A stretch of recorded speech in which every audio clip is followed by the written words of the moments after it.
Low status? No, what? No, the other way. Well done. Weird doesn't have to be low status. So let me talk about what I'm talking about here.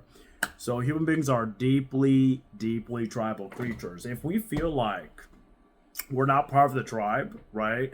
Deep, deep, deep in our literally in our nervous system, we feel like we're gonna die, right? Because back then with our ancestors, if you were ousted in the tribe and you were, banished or, whatever, you're left out alone in nature to fend for yourself, you're probably gonna die. You're probably not going to reproduce. It's so funny how much of our like anxieties and the shit that fucks us up really comes down to those two things, right? The fear of isolation, of not surviving in isolation, and the ability to reproduce. Like, how fucking funny is that? We like, it's just amazing, right? So what's the point I'm making here, right? When someone is, let's say, weird, neurodivergent, neurologically, whatever word you want to use, right? There's often this especially when neurodivergent people, my God, there's this ongoing anxiety humming in the background, right? You find, and I have this in me too, and especially when I grew up, you're overly apologetic, like about everything, right? And you really, don't have to be. Just throwing this out there, and you constantly you a lot of these people are people pleasers too, right? Because it's like, please accept me, tribe, please accept me, tribe, don't leave me out in the cold, right? I don't be left out in the cold here. And the whole thing about people, buying into cultures, certain social scripts, it's to remain in the tribe so they're not isolated and literally dying. Like, loneliness is an illness, it actually kills you faster. So when I say being weird doesn't have to be low status, what the secret ingredient is, right? Sure, I could say owning that weirdness, that's definitely maybe 60%. I think the additional 40% people are really, really missing is self awareness, right? When you know, right, how to add value in people's lives, how to make people feel good, how to bring fun and energy, right, into a workplace, how to produce results consistently, then once you own your weirdness, it becomes like charismatic. It becomes interesting. You become not a character in a clown way, but like, hey, what's going on here? What does this person have to say, right? Because I could easily hide, right, the gamer, nerdy part of myself when I'm working at Best Buy right now. But man, the last couple of days I've been going in.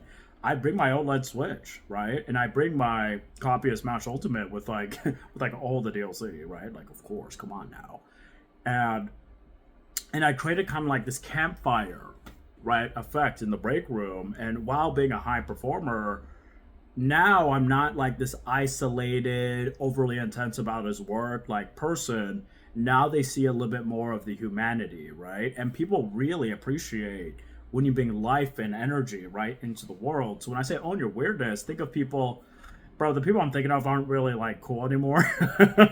Like Elon, Kanye, like I'm not really into those guys anymore. I think let's go with like Steve Jobs, right? I know he was a bit of a character too. But Steve Jobs, the brilliance and creativity he brought, that weirdness added so much to the world. So man, be weird as fuck. Filter out people who are right for you.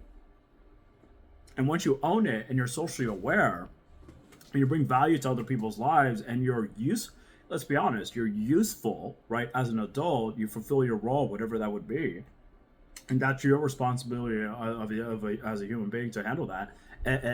You get what I'm saying? So weird is only weird when you have a fear of being rejected by the in group. If you have that fear, maybe that's a sign you need to develop something, right? And even if you have nothing, you have no skill, be a good person, right? To offer people good energy, make them feel good, even positivity goes such a long way until you become useful, until you develop that skill. But be careful. You want to avoid the energy vampires, right? So be fucking weird, but be self-aware of how you're affecting other people's experience, right? And that comes with self-trust over time, watching yourself work hard and achieve different things. You have to earn that self-trust, right? There are no shortcuts for this. Earn your self-trust, own your weirdness, and know if you're not in an environment where your weirdness is being celebrated, go somewhere where your weirdness is being celebrated, bro. I love not being normal, wherever the fuck that means to anyone perception, right? You get what I'm saying. If I repeat any more, I feel like I'm rambling here. So the final point, right? Weird, you're too, self-obsessed about your weirdness, about not reproducing, not being in a tribe, you will remain weird, right?